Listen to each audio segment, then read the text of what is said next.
नमस्कार, मैं नवीन जायसवाल 4 PM राजस्थान में आपका स्वागत है। प्रधानमंत्री नरेंद्र मोदी और भारतीय जनता पार्टी इस बार अब की बार 400 पार का नारा देकर चुनाव लड़ रहे हैं और दावा कर रहे हैं कि इस बार एनडीए को 400 से ज्यादा सीटें मिलेंगी और खुद भाजपा 370 से ज्यादा सीटों पर जीत का टारगेट लेकर चल रही है और इसके लिए उसे पिछली बार वाली सफलता तो दोहरानी होगी, उससे कुछ ज्यादा सीटें भी हासिल करनी होगी। और जहां तक राजस्थान की बात की है तो राजस्थान में 25 लोकसभा की सीटें हैं। 2014 के चुनाव में बीजेपी ने सभी 25 सीटों पर जीत हासिल की थी और 2019 में भी 24 सीटों पर वो चुनाव लड़ी थी और सभी 24 सीटों पर जीत हासिल की थी और एक सीट एनडीए के उसके सहयोगी आरएलपी को दी गई थी, जहां से नागौर से हनुमान बेनीवाल चुनाव लड़े थे और वो भी चुनाव जीते थे। यानी पिछले 2 चुनाव में सभी 25 सीटें हासिल हुई है और इस बार भी सभी 25 सीटें जीतनी होगी यदि अब की बार 400 पार के नारे को सार्थक करना है, सफल बनाना है। और पार्टी इसको लेकर उत्साहित भी है कि राम मंदिर के निर्माण का क्रेडिट लेकर वो पूरी तरह चुनाव मैदान में उतरी हुई है।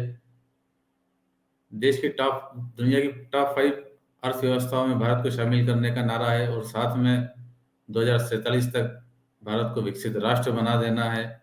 ये तमाम तरह के दावे हैं और साथ ही हाल ही के विधानसभा चुनाव में जो भाजपा को जीत हासिल हुई उसका उत्साह भी है। तो तमाम चीजें हैं जिसके दम पर पार्टी दावा कर रही है अब की बार 400 पार का और राजस्थान में सभी 25 सीटें जीतने का टारगेट लेकर चल रही है। लेकिन हकीकत यह है कि खुद उसके सांसद यहाँ तक कि केंद्रीय मंत्री भी अपनी जीत को लेकर आश्वस्त नहीं है। उस क्षेत्र में हो रहे विरोध को लेकर परेशान भी हैं और इतने परेशान हैं कि वोटरों को ही भला बुरा तक कहने लगे हैं। तो हम 2 मंत्रियों की बात कर रहे हैं, दोनों पश्चिमी राजस्थान के हैं। तो पहले बात करते हैं केंद्रीय जल शक्ति मंत्री गजेंद्र सिंह शेखावत की, जो जोधपुर से सांसद हैं। उन्हें दोबारा पार्टी ने टिकट दिया है और तीसरी बार फिर चुनाव लड़ने की तैयारी कर रहे हैं। लेकिन क्षेत्र में उनका कई जगह विरोध भी हो रहा है। बीजेपी के जो विधायक है बाबू सिंह शेरगढ़, वो तो खुलकर उनका विरोध कर चुके हैं, उनके लिए कह चुके हैं कि मीठी बातें करते हैं लेकिन काम नहीं करते हैं। उसके बाद शेखावत के खिलाफ जोधपुर में नारे भी लगे कि मोदी तुझसे बैर नहीं और शेखावत तेरी खैर नहीं। तो बाबू सिंह राठौड़ ने जब विरोध किया तब ये कहा गया कि बाबू सिंह राठौड़ वसुंधरा राजे के करीबी हैं, उनके समर्थक हैं और ये कहीं ना कहीं भाजपा की आपसी गुटबाजी है, राजनीति है, जिसके कारण से बाबू सिंह राठौड़ विरोध कर रहे हैं। लेकिन अब शेखावत के लिए मुश्किलें और भी बढ़ती जा रही है और खुद उनके विधानसभा क्षेत्र में दूसरी जगह भी विरोध होने लगा है। और एक विरोध तो यहाँ तक हुआ कि गजेंद्र सिंह शेखावत परेशान हो गए और उन्हें यहाँ तक कहना पड़ा विरोध करने वालों को, जो पार्टी के कार्यकर्ता भी थे और क्षेत्र के लोग भी थे, उन्हें एहसान फरामोश तक कहना पड़ा। मामला पानी की टंकी के निर्माण को लेकर था। पानी की टंकी को निर्माण को लेकर पोखरण विधानसभा क्षेत्र के गांव में वो गए थे और वहां पर लोगों ने उनका काफी विरोध किया। जब विरोध किया तो शेखावत भड़क गए और उन्होंने कहा कि पिछले 5 साल से लगे हुए हैं इस इलाके में पानी की टंकी के लिए कोशिश कर रहे हैं। उन्होंने आदेश भी स्वीकृत करा लिया, लेकिन इस बीच में चुनाव के टंकी बनने में टाइम लगता है और हो सकता है कि इस बार भी चुनाव में के पहले पानी नहीं मिल सके, लेकिन पानी जरूर मिलेगा। और यदि आप अब भी मेरा विरोध करते हैं तो ये आप एहसान फरामोश है और आप तय कर लीजिएगा आपको क्या करना है। ये टका सा जवाब उन्होंने दिया विरोध करने वालों को।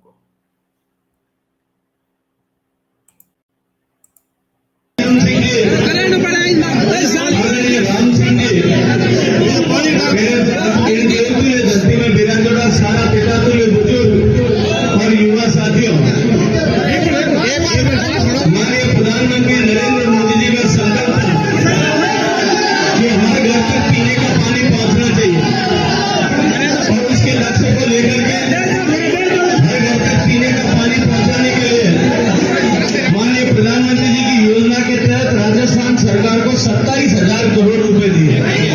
लेकिन इस सरकार ने दुर्भावनावश राजस्थान में किसी भी तरह का काम नहीं होने दिया। इस जावरा गांव में पानी की मांग थी और पानी की टंकी बनाने का मांग यहाँ थी। कांग्रेस की सरकार ने कांग्रेस जो योजना बनाई थी उसमें जावरा की टंकी को लिया भी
चाहता हूं।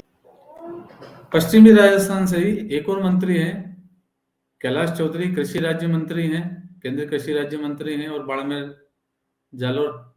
बाड़मेर जैसलमेर से सांसद भी हैं और पार्टी ने उन्हें एक बार फिर टिकट दिया है। फिर से वो लोकसभा चुनाव लड़ेंगे, लेकिन उन्हें भी कहीं ना कहीं शंका है कि शायद क्षेत्र में नाराजगी है। उन्हें पूरा भरोसा नहीं है कि जनता उन्हें जिताएगी नहीं जिताएगी, वोट देगी या नहीं देगी, क्योंकि नाराजगी की जानकारी उन्हें भी है। इसलिए उन्होंने एक नया पैतरा चला है और अब वो अपने नाम पर नहीं, प्रधानमंत्री नरेंद्र मोदी के नाम पर वोट मांग रहे हैं कि हो सकता है कि जनता की नाराजगी मुझसे हो, मैं लोगों के काम नहीं करा पाया हूं, लेकिन फिर भी लोग वोट देना, पार्टी के नाम पर देना, प्रधानमंत्री नरेंद्र मोदी के नाम पर देना। कहीं ऐसा ना हो, खुद कैलाश चौधरी कह रहे हैं, कहीं ऐसा ना हो कि मेरी गलतियों की सजा प्रधानमंत्री नरेंद्र मोदी को दे दें। यहाँ पर लोकसभा के चुनाव है, आप सब जानते हैं। हो सकता है कि मेरे से कोई अगर कहीं चूक रही हो, या हो सकता है मेरे आने में, मेरे जाने में, मेरे समय में, या आपसे बात करने में, या कोई काम का उसको नहीं करने में, या कई प्रकार की सब जगह पर सब चीजें नहीं होती। लेकिन मैं आपसे निवेदन करना चाहता हूं कि मेरी गलती की सजा मेरे देश के प्रधानमंत्री आदरणीय नरेंद्र मोदी जी को ना हो, क्योंकि हमारे देश के प्रधानमंत्री ऐसे नरेंद्र मोदी जी जैसा नेतृत्व तो हमें कभी दोबारा नहीं मिलेगा। इसलिए मैं आप सबसे निवेदन करना चाहता हूं कि आने वाले चुनाव के अंदर हमें निश्चित रूप से इस देश को विकसित राष्ट्र बनाना है, भारत को आगे बढ़े, हमारा दुनिया का एक नंबर देश बने, इसमें कोई दो राय नहीं है। और निश्चित रूप से हम आने वाले समय में भारत को एक नंबर का देश बनाएंगे और विकसित भारत बनाएंगे। तो अभी तो लोकसभा चुनाव का रंग जमा नहीं है, अभी तो प्रत्याशी घोषित हो रहे हैं। क्षेत्र में जाएंगे तो कई बार विरोध की इस तरह की खबरें आएंगी और फिर उन्हें हो सकता है कि अपने नाम पर नहीं तो प्रधानमंत्री मोदी के नाम पर ही वोट मांगने के लिए मजबूर होना पड़े। तो फिलहाल इस वीडियो में इतना ही। अंत में एक बार फिर आपसे यही कहना है कि 4PM राजस्थान चैनल को सब्सक्राइब जरूर करें और इस वीडियो के लिंक को जितना ज़्यादा हो सके उतना शेयर भी करें। नमस्कार।